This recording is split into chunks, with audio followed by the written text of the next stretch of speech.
আজকের গল্প রাখালের বুদ্ধি।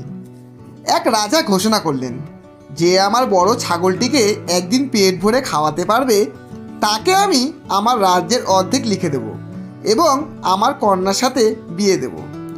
অর্ধেক রাজ্য আর রাজকন্যা পাওয়ার আশায় দূর দূরান্ত থেকে এরপর মানুষজন এসে ছাগলটিকে সকালে নিয়ে যায় আর সারাদিন খুব ভালো ভালো খাবার খাইয়ে সন্ধ্যায় রাজদরবারে ফেরত দিয়ে যায়।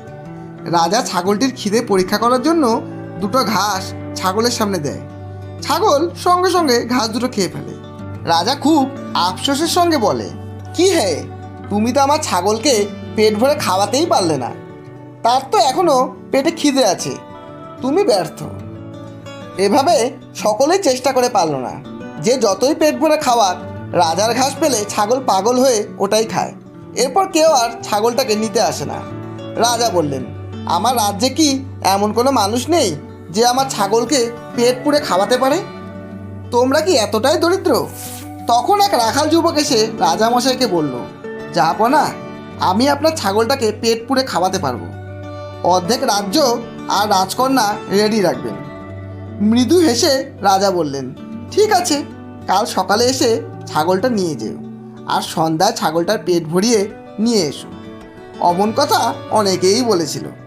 এরপর রাখাল রাজার কথা মতো ছাগলটিকে সারাদিন পেট ভরিয়ে খাইয়ে সন্ধ্যায় রাজার সামনে নিয়ে হাজির হলো। রাজা খুব আত্মবিশ্বাসের সাথে ছাগলটির সামনে দুটো ঘাস রাখতেই এবার ছাগলটি রাজাকে অবাক করিয়ে মুখ ফিরিয়ে নিল। বহুবার চেষ্টা করেও ছাগলটি ঘাস মুখে নিচ্ছে না। এক পর্যায়ে রাজা সেনাপতির সহায়তায় বল প্রয়োগ করে ছাগলের মুখ খুলে ঘাস ঢুকিয়ে দিয়ে বলল, এই দেখো, ছাগলটির পেটে খিদে ছিল, তাই সে ঘাস খেয়ে নিয়েছে। এরপর হঠাৎ রাজদরবারে উপস্থিত সকলে হো হো করে হাসতে লাগলো। রাজা অবাক হয়ে তাকিয়ে দেখলো ছাগলটা বমি করে ঘাসগুলো সব বের করে দিয়েছে। এরপর রাজার কথা মতো রাখাল রাজকন্যা সহ অর্ধেক রাজ্য পেয়ে গেল।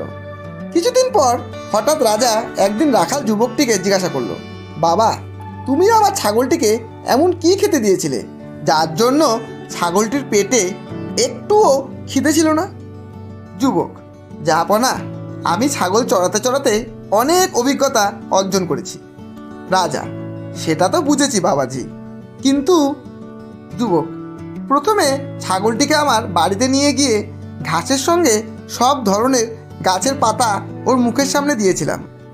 পাতা খেয়ে যখনই সে ঘাসে মুখ দেয় তখনই ছাগলের পাছায় বেত দিয়ে কষে দেই কয়েকটা বাড়ি। মেয়া মেয়া করতে থাকে, আবার ঘাস মুখে দিলেই আবার দেই পাছায় বাড়ি। এভাবেই বাড়ি খেতে খেতে ঘাসের প্রতি ওর ঘৃণা সৃষ্টি করে দিয়েছি। যদি ভুলেও ঘাস খেয়ে ফেলেছে সঙ্গে সঙ্গে বমি করে দেয়। সে জানে ঘাস মুখে দিলেই তাকে প্রচণ্ড মার খেতে হবে। সেই ভয়ে আপনার দেওয়া ঘাস সে আর মুখে নেয়নি।